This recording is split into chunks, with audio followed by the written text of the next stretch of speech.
Ketua RW, yang saya hormati Bapak Staf DKM, Bapak Ketua RT, Ibu Ketua Majelis Taklim Masjid Al-Barokah, beserta para pengurus, para panitia, Ibu Lilis dari MIW, ya, Madinah Imam Wisata, Travel Haji dan Umroh, serta ibu-ibu semuanya yang saya hormati pula.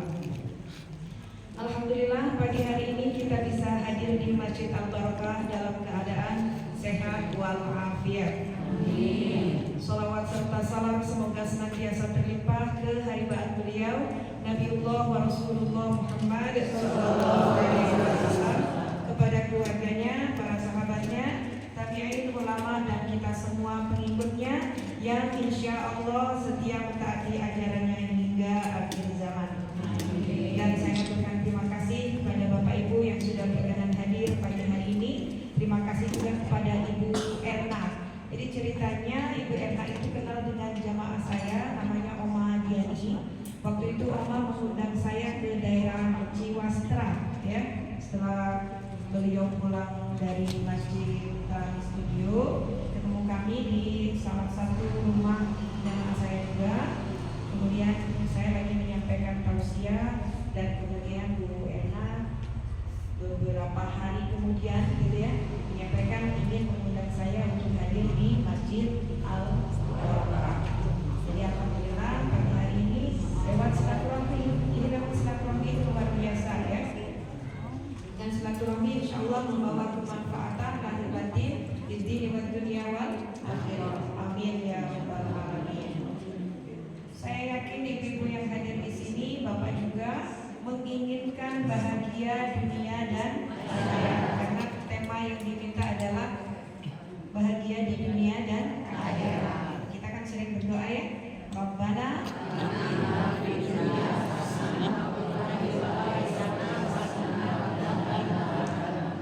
biar nggak ngantuk, Rabbana atina fid dunya hasanah wa fil akhirati hasanah wa qina adzabannar. Pada karena biasanya kalau kita sedang taklim seperti ini, malaikat di atas kita sedang mendoakan ampunan untuk kita. Tuhan malaikat mendoakan agar kita mendapatkan rahmat dan kasih sayang. Maka biasanya kita ngantuk. Jadi biasa dan wajar beliau ngantuk. Oke, kita itu juga nikmat dari Allah Subhanahu wa Ta'ala. Gitu ya. Jadi kata ini dari ceramah teh mending ngantuk. Karena susah ditahan untuk tidak ngantuk ya Bu ya. Ya itu rahmat dari Allah memang. Dan ada 8 pintu surga yang disediakan oleh Allah Subhanahu wa Ta'ala. Yang pertama adalah Babur Rayyan.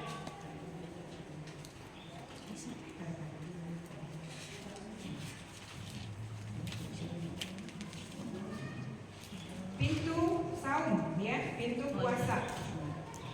Jadi kalau pintu puasa ini hanya tentu saja disediakan untuk orang-orang yang rajin puasa. Puasa itu intinya apa Bu? Menahan lapar dan dahaga. Itu yang sering kita tahu. Tapi pada intinya orang berpuasa itu adalah tidak hanya menahan lapar dan dahaga. Bahkan puasa itu adalah menahan keinginan.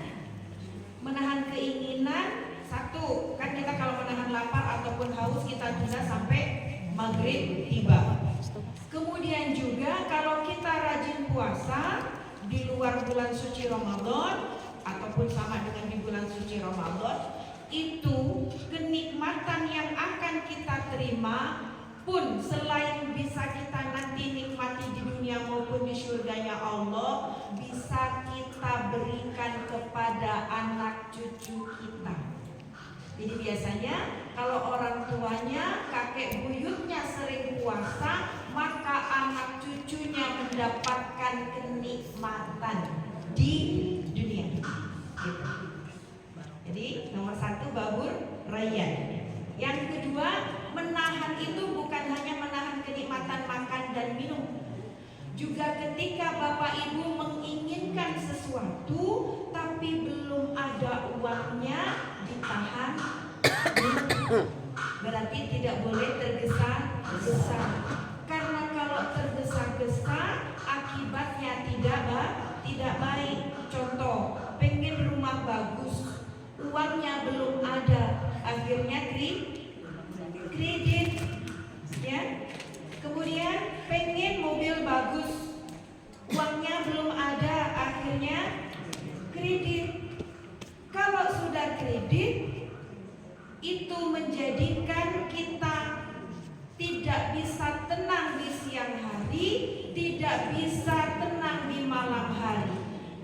Apalagi kalau sampai minjem ke tetangga. Karena itu Allah memberikan kita mempunyai sifat syukur, sabar, dan qanaah.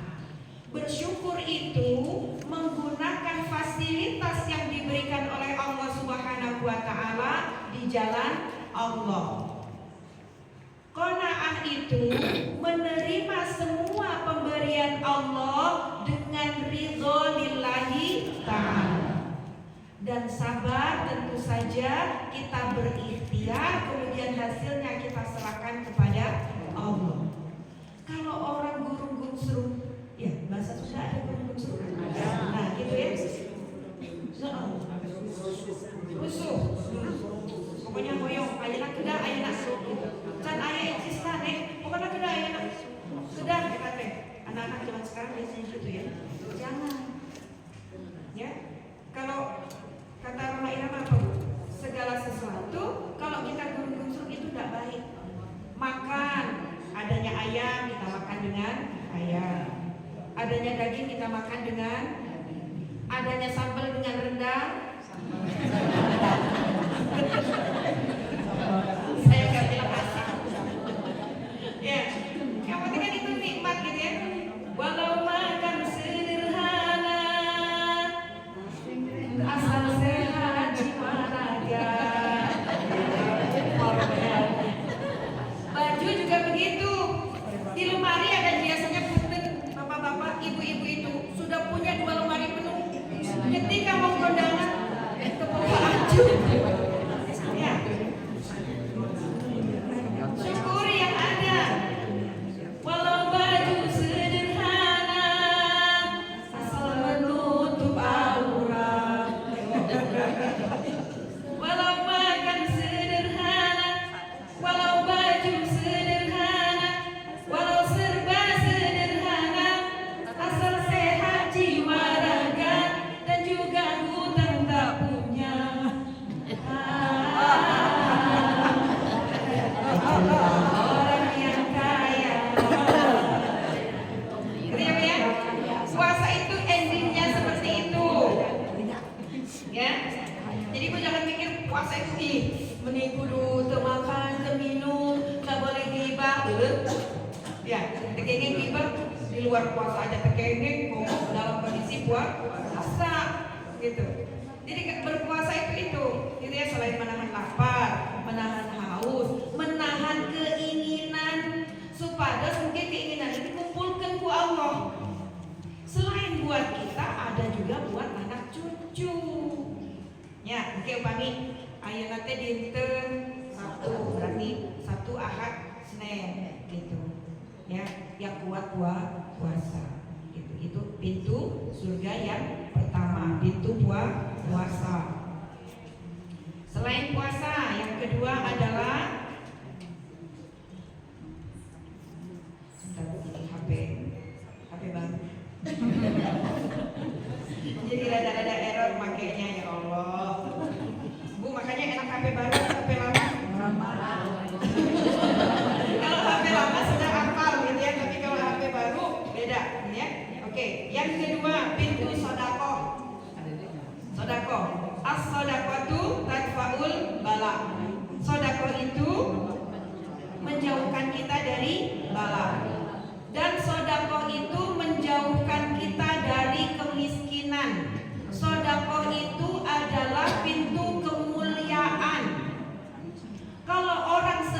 sodako itu dirinya mulia. Kalau orang yang pedit, pelit, melikitit, apa itu pokoknya sebenarnya gesek banget gitu ya, itu jelek. Ya, kita itu diharapkan oleh Allah berghibah. Tidak boleh menggibahi orang lain kecuali menggibahi orang pelit. Gaduh tetangga pelit. Nah, kita makin digibahi. Sampai segitunya. Ya. Karena apa? Orang pelit itu nggak pernah tobat. Ya, nggak pernah tobat. Karena apa? Nggak merasa dirinya berdosa. Saya ceritain ya Bu ya. Biar ibu ngantuk juga nggak apa-apa. Ada seseorang yang sedang sakit keras. Beliau ini orang kaya. Sakitnya sudah 3 tahun nggak sembuh-sembuh. Kemudian beliau itu bernadar, ya Allah, jika aku sembuh nanti, akan aku infakkan uangku 5 miliar untuk pembangunan Masjid Al-Barokah. Amin. Enggak dikasih sembuh, enggak dikasih sembuh ku Allah. Kemudian karena enggak sembuh-sembuh, nadar lagi, ya Allah, jika engkau sembuhkan, akan aku infakkan uangku tetap sama 5 miliar untuk pembangunan pesantren. Sembuhkan? Enggak. Padahal infaknya sudah maunya 5 miliar. Dalam keadaan jengkel, gitu ya, marah dia, ya Allah, ini udah nazar teh sembuh-sembuh. Ya udah, kalau gitu nanti kalau aku sembuh, akan aku infakkan uangku 5 miliar untuk anak setan. Namanya orang kesel, Pak. Qadarullah Bu, sembuh. Nah, bingung kan dia? Begitu sembuh bingung mau mencari anak setan kemana? Nah, di kuburan, santai. Ya, akhirnya datang ke Ustadz, gitu ya. Assalamualaikum Ustadz, waalaikumsalam, gitu.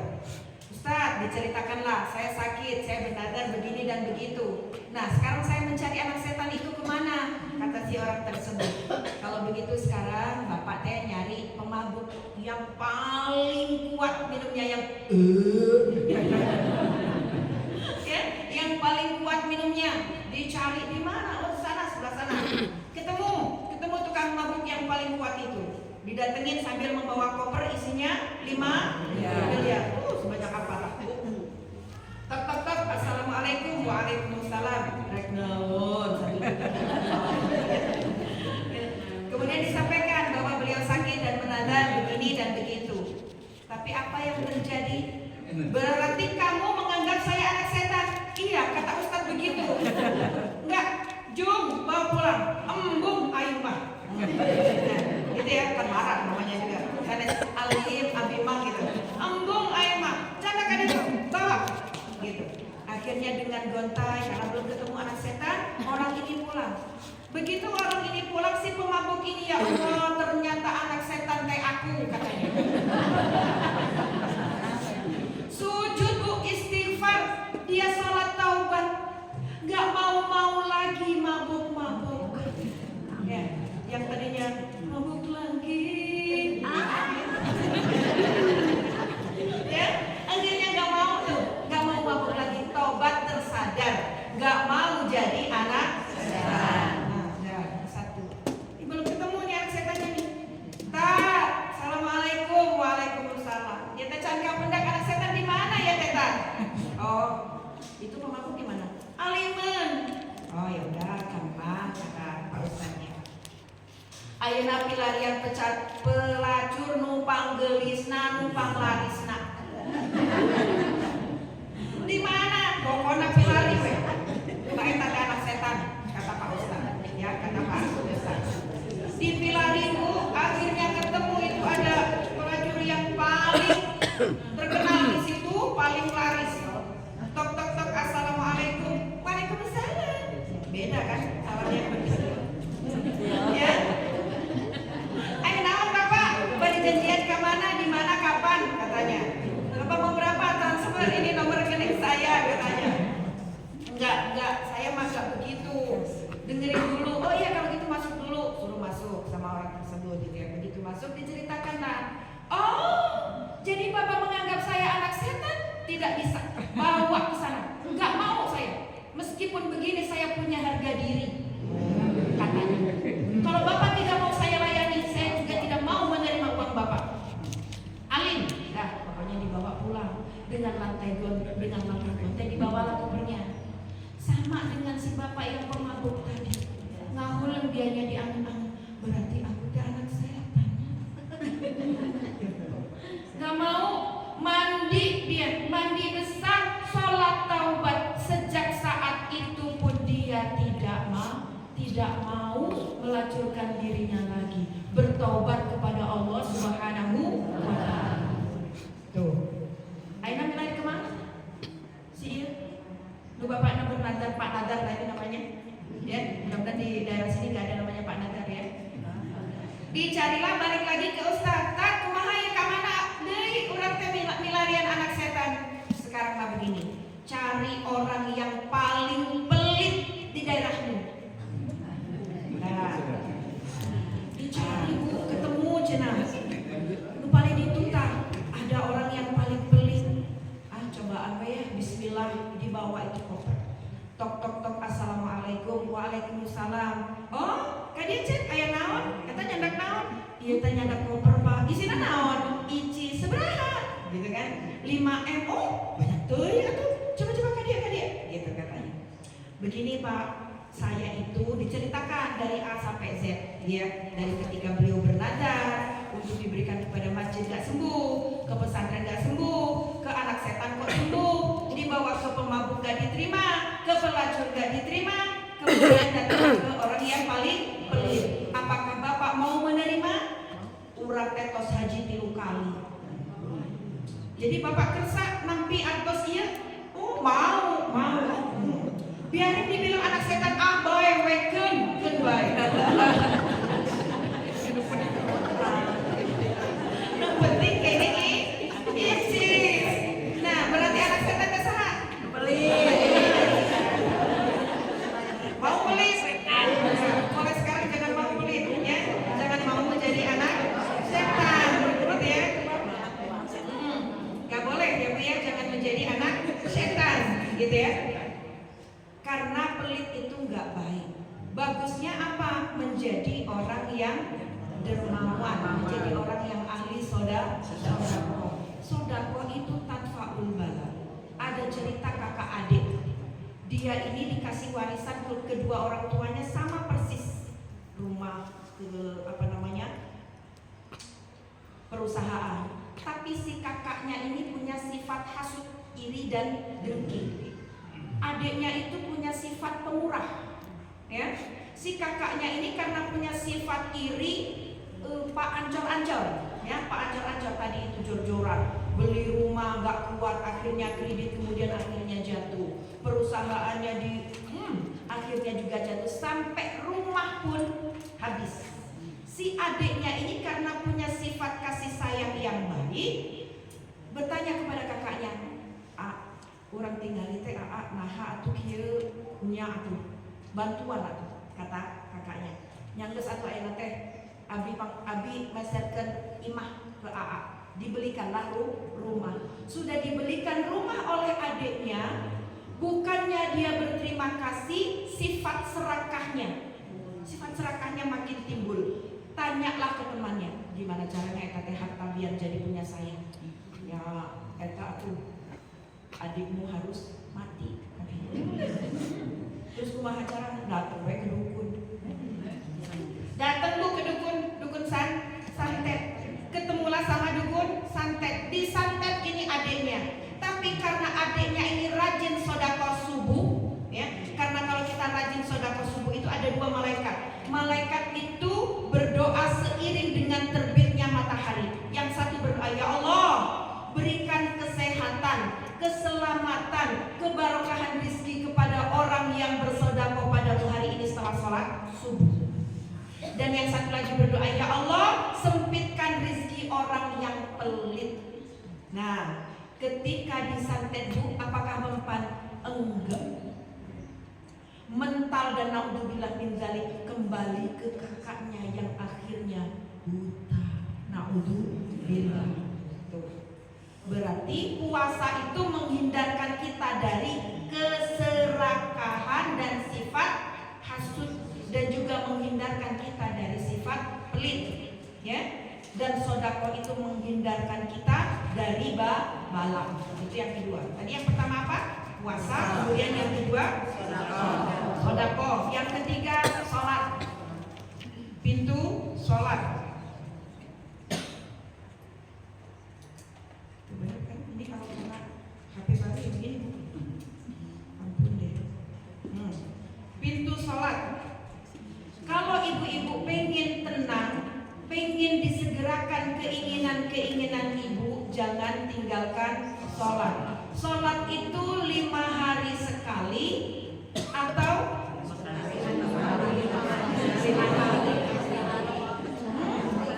ya, betul ya, sehari 5 kali, bukan 5 hari sekali. Itu jangan sampai ibu beb usolli fardhu dhuhri wal asri wal maghribi wal isya'i was subhi oplosan lillahi ta'ala. Sholatnya di oplos. Kalau ibu sering telat sholat, maka keinginan-keinginan ibu juga ditunda oleh Allah Subhanahu wa ta'ala. Makanya mulai sekarang sholatnya kudu bener, ya, as-sholatu ala waqtiha. Kemudian Bu, yang namanya sholat, alhamdulillah ini bapak-bapak rajin ke masjid, ibu-ibu rajin ke majelis ta'lim. Kenapa? Berarti ibu-ibu itu bergaul. Di dalam surat Al-Hujurat ayat 12, A'udzubillahi minasyaitonirrajim, ya ayyuhan nas, inna khalaqnakum min dzakarin wa untha wa ja'alnakum syu'uban wa qabaila lita'arafu. Inna akramakum indallahi atqakum. Wahai manusia, sesungguhnya aku ciptakan kalian dari laki-laki dan perempuan, dan aku ciptakan kalian berbangsa-bangsa dan bersuku-suku agar kalian saling mengenal satu sama lain. Sesungguhnya yang paling mulia di antara kalian adalah yang paling bertakwa. Lita'arafu, berarti harus saling mengenal. Makanya ada istilah tak kenal maka kenalan. Bunda meni begitu, ya biar ganti aja gitu ya. Tak kenal maka tak sayang. Tak sayang berarti harus kenalan dulu, kan gitu ya. Dengan ibu hadir di majelis taklim, dengan bapak rajin ke masjid, otomatis tetangga kanan kiri ibu kenal, betul? Sehingga bapak ibu kalaupun ada mendengar kalimat begini di masjid biasanya ya, innalillahi wa inna ilaihi raji'un, telah meninggal dunia fulan bin fulan. Nah itu kalau ibu gak kenal, apa reaksi ibu? Hare-hare, ya betul. Tapi kalau yang ibu kenal, oh itu yang ahli masjid, pasti ibu gercep, langsung takziah, langsung ikut memandikan, mengkafani, mensolatkan. Kalau dikuburkan mah urusan bapak-bapak, ya ibu-ibu tegengin. Ya repot Bu, ke makam tuh ribet, nanti pesenggol-senggol juga sama bapak-bapak. Jadi ibu-ibu mah bagian memandikan. Di sini memandikan ada petugasnya atau dari majelis taklim? Ada. Nah, mudah-mudahan yang bertugas memandikan itu mulai sekarang menularkan ilmu kepada anak-anak ahli waris. Jadi biar begini, jangan kalau ada orang yang meninggal kemudian BW dah ayah petugasnya, kemudian anak-anaknya hanya mengintip di balik pintu. Itu ilmunya tidak manfaat, ilmunya tidak ditularkan. Seharusnya bagaimana Bun?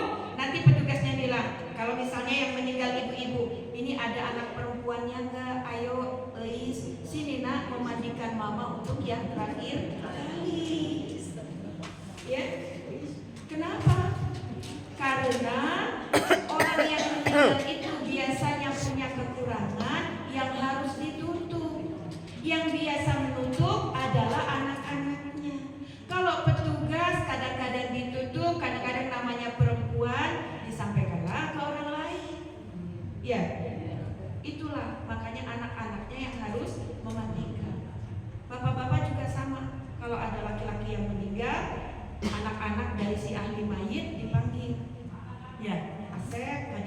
ya memandikan bapak untuk yang terakhir kali. Kemudian kalau ahli masjid, jenazahnya dibawa ke masjid, wajar orang ahli masjid.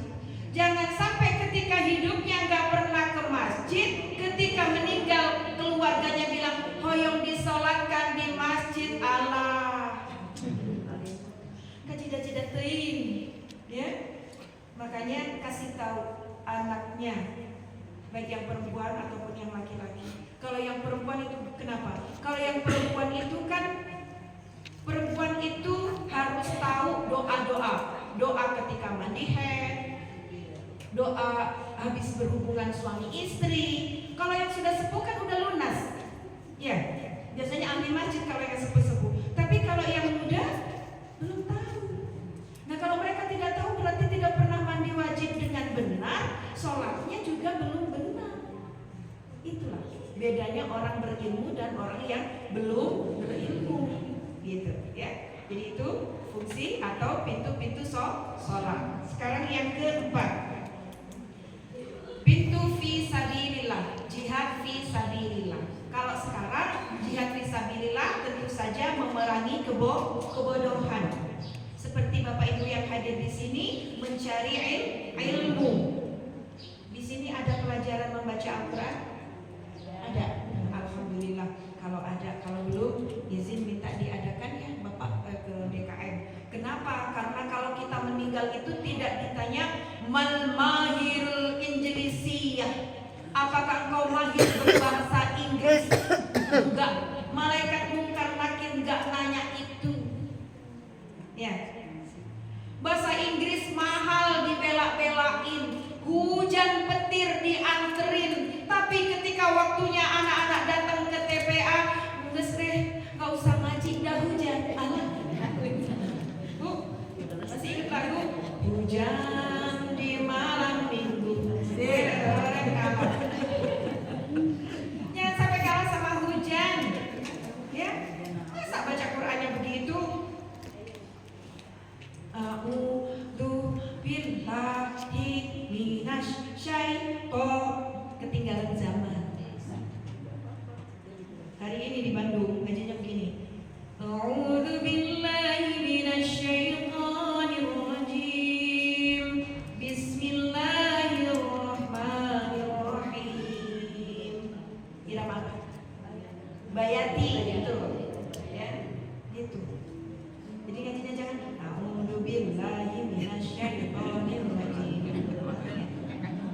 Dan Bu, saya sering menjadi juri di ajang kompetisi tahfidz Quran. Pemenangnya sebenarnya ini. Kadang mereka itu sudah bagus dari segi makharijul huruf, dari segi tajwidnya bagus, hafalannya bagus. Kalahnya di mana? Tidak berirama. Ya. Karena kan ada hadis zayyinul Quran bi aswatikum. Indahkan Al-Quran dengan suara kalian. Jangan sampai kalau karaoke melengking, tapi ketika baca Quran mingslep melengkung. Ya, kalau karaoke melengking, ketika baca Quran melengkung. Jadi baca Qurannya sing benar. Bun, abdi mah sepuh barho. Oke, nggak apa-apa. Berarti anak cucunya yang masih kecil, anak cucunya yang masih muda dihayu. Ayo nak, belajar Quran yang benar. Nenek gak bisa baca Quran, baik nangis tua. Ayo nak ayat 10.000. Ya. Kasih bekal. Apalagi yang pensiunan, punya uang pensiunan jam sorangan raya, aduh, gak bermanfaat. Kasih itu cucunya, jangan cuma jom sana ngaji, gak dikasih bekal. Allah. Kasih. Bun mana 10.000, berapa? 2.000. Bu, banyak 2.000. Ya udah karena tiap hari 2.000. 2.000 kali 30, 60.000. Jajannya itu aja baksonya berapa? Tuh. Ya, ini pintu fi sabilillah. Ya, fi sabilillah kalau kita yang nggak bisa bergerak, uangnya yang bergerak, uangnya. Ya. Kemudian yang ke berapa? 5. Zikir. Pintu zikir. Nah ini gampang. Ya, zikir itu mengingat Allah. Perbanyak mengingat Allah dengan Hadis Rasulullah Shallallahu Alaihi Wasallam, alaikum bila ilaha illallah wal istighfar. Perbanyaklah kalimat la ilaha illallah dan istighfar. Ada cerita ketika Imam Syafi'i, beliau itu sedang tawaf di Masjidil Haram, di Ka'bah. Dia melihat seseorang yang bernama Askof. Askof ini tadinya beragama Nasrani. Tiba-tiba Imam Syafi'i melihat Askof itu sedang tawaf di Ka'bah. Dipanggil, Askof, sini. Kok kamu ada di Masjidil Haram? Apakah kamu sudah Muslim? Betul Imam Syafi'i, saya sudah Islam, katanya. Kamu Islamnya di mana? Di negeri jin. Askof ini seorang saudagar kaya. Beliau berdagang dari satu negara ke negara lain. Kalau zaman dulu kan pakai kapal ya, beliau pakai perahu. Hingga suatu hari kapalnya Askof ini terguling. Kapalnya Askof ini terguling dan dia terdampar di suatu pulau yang tidak ada penghuninya. Di pulau itu Askof menemukan sumur yang jernih sehingga dia bisa meminum airnya dan menemukan buah-buahan yang rasanya manis seperti durian. Jadi bisa hidup di pulau tersebut. Hingga suatu hari Askof bertemu dengan makhluk, mukanya seperti manusia, kepalanya seperti burung kaswari, berkaki unta dan berekor ikan. Takutlah itu si Askof. Dia berlari, kemudian dia dipanggil oleh makhluk tersebut. Kif, berhentilah. Berhenti akhirnya. Madinuka, ditanya, agamamu apa?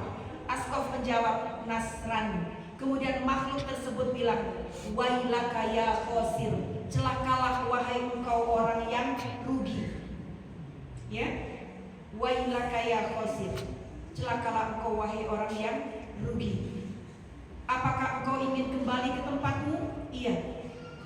Kalau engkau ingin selamat di sini, tidak tenggelam, maka ucapkanlah asyhadu an la ilaha illallah wa asyhadu anna muhammadar rasulullah. Akhirnya Askof mengikuti kalimat tersebut, kalimat syahadat. Kemudian engkau ingin kembali? Iya. Pejamkan matamu dan diamlah. Kemudian ketika diam, ternyata makhluk itu perlahan-lahan mengecil dan akhirnya Askof ditemukan penduduk dalam keadaan selamat. Ya, berarti apa yang menyelamatkan? Kalimat asyhadu an la ilaha illallah wa asyhadu anna muhammadar rasulullah. Dan kemudian Ibu, kalau kita sering mengucapkan kalimat la ilaha illallah, nanti malaikat pencabut nyawa itu siapa namanya? Israil. Bila Israil datang memanggil, jasad terbujur di pembaringan, seluruh tubuh demam menggigil, sekujur badan dan kedinginan. Malaikat Israil itu ketika hendak mencabut nyawa manusia, ya, ketika hendak mencabut nyawa manusia, itu dilihat mau dicabut dari matanya. Ternyata mata orang tersebut sering dipakai membaca Al-Quran, gak jadi. Mau dicabut dari mulutnya, ternyata mulutnya sering berzikir kepada Allah, gak jadi. Mau dicabut dari tangannya, ternyata tangannya sering dipakai beribadah di jalan Allah, masak untuk suami, menyediakan makanan untuk suami, bapak dipakai mencari nafkah untuk anak istri, begitu juga kakinya untuk ibadah kepada Allah. Akhirnya malaikat Israil bingung menghadap kepada Allah. Ya Allah, dari mana ini aku harus mencabut nyawa hambamu? Kemudian Allah berfirman, tampakkanlah kalimat la ilaha illallah di tangan malaikat Israil. Akhirnya kemudian ditampakkan kalimat la ilaha illallah. Orang yang mau dicabut nyawanya tersebut melihat keindahan surga. Akhirnya wafat dalam keadaan tersenyum. Ya, husnul khotimah. Pengen husnul khotimah? Perbanyak zikir. Itu yang keberapa tadi? 4 ya? 5. Sekarang ke-6. Kalimat pintu wal kadhiminal ghaidh. Pintu memaafkan. Ibu pernah berantem dengan bapak? Jangan bilang enggak, Bu. Saya enggak percaya. Itu dusta. Ya, yang namanya suami istri itu berantem, itu biasa. Itulah bumbunya pernikahan. Ibu pernah greget sama mama?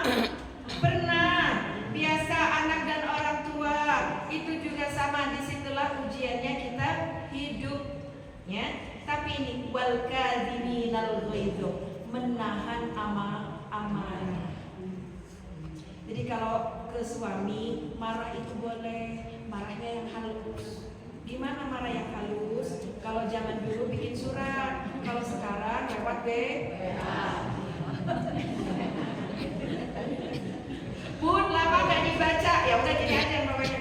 Si bapak tuh, gitu ya. Jangan bapak, tuh tetangganya sampai kedenger, Allah, Bu, jangan ya. Pengen masuk surga kan? Jadi wal kadhiminal ghaidh wal afina 'anil nas, dan memaafkan sesama manusia. Gitu. Kalau kita sering memaafkan, jadi gini, orang yang menahan amarah itu orang yang sukses menahan hawa nafsunya. Kalau seketika, itu biasanya kan bereket ya Bu ya. Kalau ini Bapak Punten, kalau ibu masih ngomel-ngomel, itu alhamdulillah, fitrahnya masih keluar. Tapi kalau ibu sudah diam 1000 bahasa, berarti ibunya sudah nggak sehat. Ya, kok bisa Bun? Iya, karena seorang perempuan kalau marahnya sudah nggak ketahan, itu diem. Ibu boleh kok mengungkapkan amarahnya, boleh mengungkapkan unek-uneknya, karena itu fitrahnya perempuan. Kan perempuan itu al-mar'atu kal-mir'ah. Mar'atun perempuan, mir'atun kaca, muru'atun perasaan. Tuh, 3. Mar'atun perempuan, mir'atun kaca, muru'atun perempuan. Jadi perempuan itu seperti kaca, kalau hatinya sudah tersenggol dia mudah pecah sehingga perasaannya pun gitu. Mumpung ayah bapak dulu kan mendekati ibu dengan cara sentuhlah dia tepat di hatinya, dia akan jadi milikmu selamanya. Dewa 19. Ya, gitu ya. Jadi ibu-ibu itu kalau hatinya sudah terlukai, mudah memaafkan tapi sulit untuk melupakan. Betul apa betul? Betul. Jadi Bapak jangan kaget kalau 20 tahun yang lalu Bapak punya kesalahan, hari ini beliau masih mengungkitnya. Ya, karena wanita itu ahli sejarah. Itu mau ngaku, mau nggak ngaku, tetap aja. Dan perempuan itu disebut dengan An-Nisa, suka cerita. Ibu itu kan kayak film India. Ibu lagi seneng cerita, ibu lagi sedih cerita. Kalau lagi seneng nyanyinya cak bum bum cak bum bum. Ya. Kalau lagi sedih, engkau hami sejurana.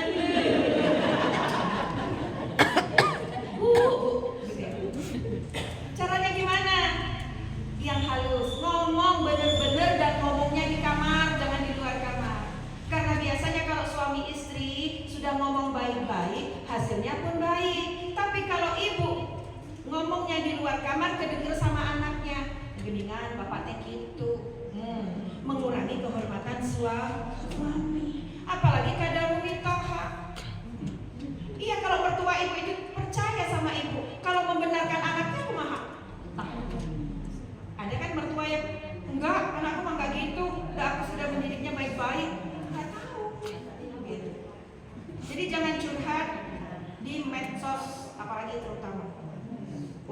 nggak tahu jadi tahu.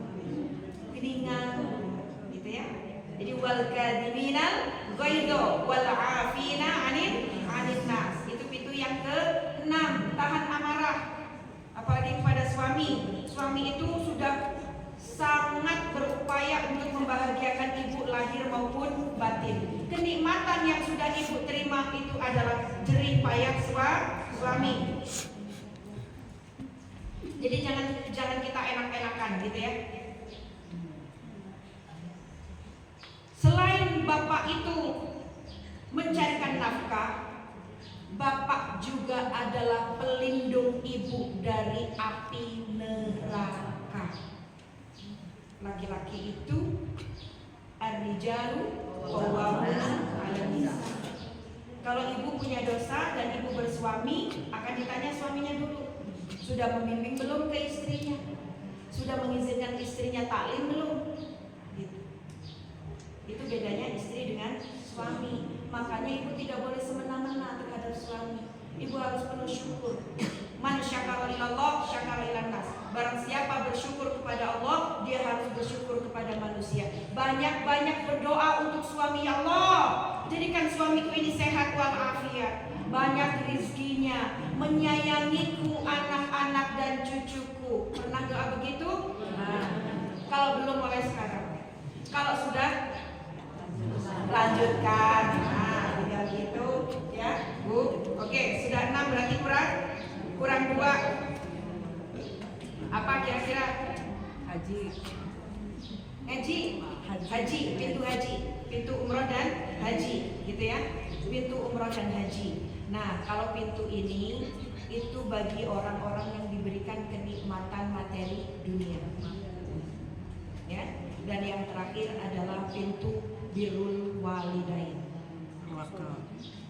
Ya, pintu berbakti kepada kedua orang tua. Yang punya orang tua tolong disayangi. Ada 5 hal yang hanya dengan memandangnya saja kita mendapatkan pahala. 1, memandang Ka'bah di tempatnya sana, di Mekah. Makanya berdoa ya Bu ya. Ya Allah, mudahkan aku untuk berumroh dan haji. Mau saya kasih tahu doa mudah umroh dan haji. Ikuti ya. Bismillahirrahmanirrahim. Allahumma balighna Makkah wal Madinata li ziyarati haramika wa harami nabiyyika Muhammadin sallallahu alaihi wasallam yusran la usran wa ala sihhati wal afiyati wassalamati wan najahi bi rahmatika ya arhamar rahimin. Itu doanya. Kalau nggak apa, ya Allah, sampaikanlah kami ke kota Mekah dan kota Madinah, ya, untuk menziarahi tanah harammu dan tanah haram nabimu dengan mudah, tidak sulit, dengan sehat wal afiat, dengan rahmatmu ya Allah, wahai zat yang maha pengasih lagi maha penyayang. Itu tadi caranya bagaimana biar cepat. Ibu beli gambar Ka'bah, taruh di kamar atau di rumah, harus diafiliasi, harus di apa sih namanya itu ya, afirmasi ya, harus diafirmasi. Afirmasi itu dipandang atau ditulis, caranya begitu. Itu cepat Bu. Saya dulu ya sebelum saya umroh dan haji itu gemes banget, sampai bener-bener Bu, ada gambar Ka'bah itu saya lihat. Ketika saya berdoa begitu, saya bayangkan ketika saya tawaf itu, bayangkan aja, ibu bayangkan ketika ibu lagi tawaf. Kemudian ketika sa'i, ibu bayangkan, kalau lihat di TV itu kan sudah ada tuh, bayangkan ibu di sana, ya. Kemudian yang kedua, kalau ada orang sedang pergi haji dan umroh, kasih bekal, meskipun hanya 50.000, nitip, sodakokan di sana, pakai jajan di sana. Itu uang ibu di sana itu manggil, sini, gitu kan. Ya, yang pertama adalah memandang Ka'bah, yang kedua memandang orang tua. Jadi orang tua tiap hari ketemu lewat aja sisipan, ibunya kemana, anaknya kemana, bapaknya kemana, anaknya kemana. Udah kayak di mall aja nggak kenal. Ya apalagi yang rumahnya besar. Kalau yang rumahnya 4L masih mending. Lo lagi. Ya. Kalau yang rumahnya besar, ya Allah, ini nggak saling ketemu nih. Coba orang tuanya dipandang, Ma, alhamdulillah, Mama masih sehat. Iya, abi nyandang Soekarno Hatta. Betul Bu? Nyandang Soekarno Hatta dong. Biar tambah seneng mamanya. Biar nggak Soekarno Hatta yang biru aja deh. Gitu. Paling nggak martabak atau mamanya pagi-pagi ditanya Mama di sarapan apa? Gitu.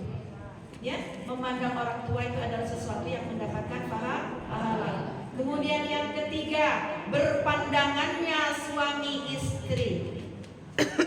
Memandangmu walau selalu tak akan pernah jemu beri di hatiku. Ya. Kemudian begitu memandang, ibu bilang, ya Bu. Ya kalau orang Jawa bilang ya mak eyang. Kalau di Sunda abang ya. Kalau saya manggil suami saya yang, bukan sayang, eyang. Eyang kagum, ya, eyang kagum. Ya karena cucu kan. Ternyata memanggil sayang itu hukumnya sunnah. Jadi yang muda-muda tuh, emang kalau tua nggak boleh banget. Tapi nanti atau sepuh pun gitu bilangnya. Apa ya? Isin kamu orang kali gitu. Ya nggak manggil saya juga nggak apa-apa. Yang penting hatinya tetap saya. Gitu ya. Jadi berpandangannya suami istri itu menggugurkan dosa. Apalagi ibu cium tangan, seperti ibu mencium hajar aswad. Komo suaminya hitam.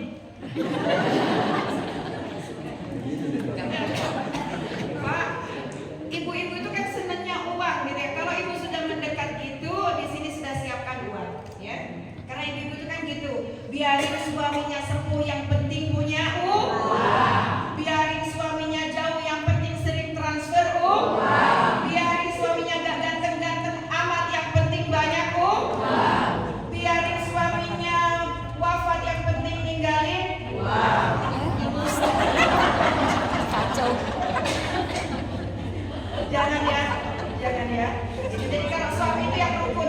Kalau rukun Bu, kunyit itu rasanya nggak enak, jahe nggak enak, tumbar nggak enak, merica nggak enak. Begitu ibu satuin dalam bumbu soto rasanya enak. Itulah rukun. Rizki itu akan datang kalau ibu suami sekeluarga rukun. Makanya enak itu karena kita rukun, ya. Jadi apa? Memandang suami.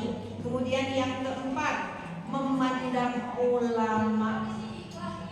Ya, makanya sering hadir di majelis-majelis ilmu atau majelis taklim. Dan yang kelima adalah memandang mushaf Al-Qur'an. Makanya biarin ngajinya belum bisa juga nggak apa-apa, masih terbata-bata juga nggak apa-apa.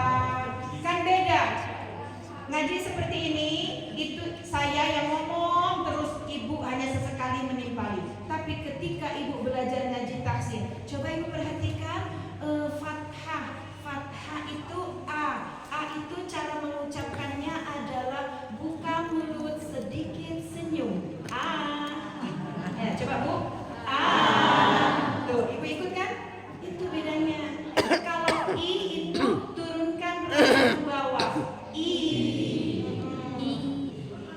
Ya, hasilkan gitu. Ya.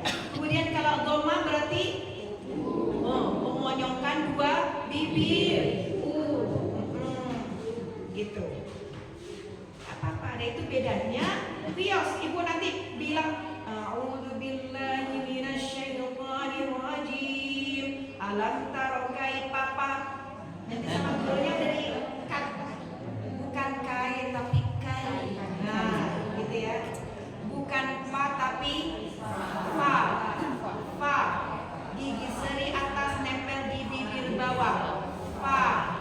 Ya, jangan sampai alam taro kaifa fa'ala rabbuka bi askabil fil.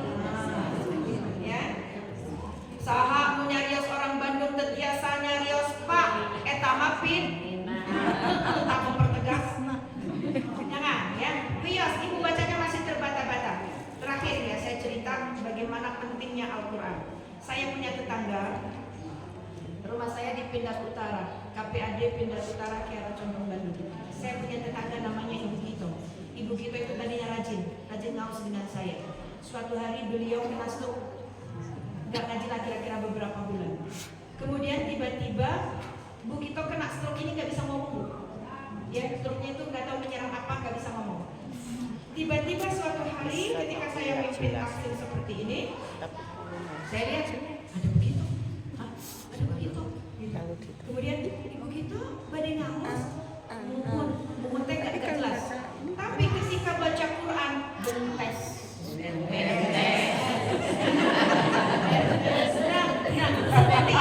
Seperti itulah ngaji tafsir. Ketika salah langsung dibetulkan. Jadi bukan bentes tapi bentes. Nah, seperti itu. Ya. Tiba-tiba Bu Gito itu bisa baca Quran. Kemudian selesai ngaji, nggak bisa ngomong lagi. Tuh, nggak bisa, Bu. Kalau misalnya saya ketemu beliau gitu, Assalamualaikum. Gitu toh. Tuh. Allah tuh yang menyelamatkan orang. Jadi kan Bu Gito enak, nggak pernah ngerumpi, nggak pernah gosip, nggak pernah gibah, tapi baca Qurannya terus tuh. Itu. Quran itu hudaw wa syifa. Petunjuknya juga obat. Itu. Ya, jadi jangan pernah ragu untuk baca Quran. Baik, semoga bermanfaat. Dari sila 8 yang saya sampaikan semoga bermanfaat untuk kita semua. Dan itu juga nasihat untuk diri saya. Baik, kita berdoa kepada Allah. Kita awali dengan istighfar 3 kali. Astagfirullahaladzim, astagfirullahaladzim, astagfirullahaladzim. Alladzi la ilaha illa huwal hayyul qayyum wa atubu ilaih. Astagfirullahaladzim wa liwalidayya warhamhuma kama rabbauna shighara. Ya Allah, ya Rabbana, pada hari ini kami berkumpul di tempat ini untuk melaksanakan tali silaturahmi di antara kami. Maka karuniakan kasih sayang-Mu kepada kami, berikan ampunan-Mu kepada kami. Jadikanlah kami yang hadir di tempat ini adalah hamba-hamba-Mu yang beriman, yang bertakwa, yang senantiasa mentaati perintah-Mu dan menjauhi larangan-larangan-Mu. Ya Allah, karuniakan kepada kami kesehatan yang bermanfaat, ilmu yang manfaat, rezeki yang halal, barokah, thayyibah dan melimpah, bagja lahir batin dunia dan akhirat. Dan jika Engkau akhiri hayat kami, akhirilah dengan husnul khotimah, dan sambutkanlah kami dalam surga-Mu yang firdaus kelak. Hanya kepadamu kami mohon pertolongan, hanya kepadamu ya Allah kami berserah diri, maka kabulkanlah doa kami. Rabbana atina fid dunya hasanah wa fil akhirati hasanah wa qina adzabannar. Rabbana hab lana min azwajina wa dhurriyyatina qurrata a'yun waj'alna lil muttaqina imama. Rabbana taqabbal minna innaka antas samiul alim wa tub 'alaina innaka antat tawwabur rahim. Subhana rabbika rabbil 'izzati 'amma yasifun wa salamun 'alal mursalin walhamdulillahi rabbil alamin. Bismil al-Fatihah. Alhamdulillahi rabbil alamin. Arrahmanir rahim. Maliki yaumiddin. Iyyaka na'budu wa iyyaka nasta'in. Ihdinas siratal mustaqim. Siratal ladzina an'amta 'alaihim ghairil maghdubi 'alaihim waladdallin. Ya rabbal alamin. Bapak Ibu yang saya hormati, demikian yang bisa saya sampaikan. Terima kasih atas segala perhatian. Saya mohon maaf apabila ada kekurangan dan kekeliruan. Barakallahu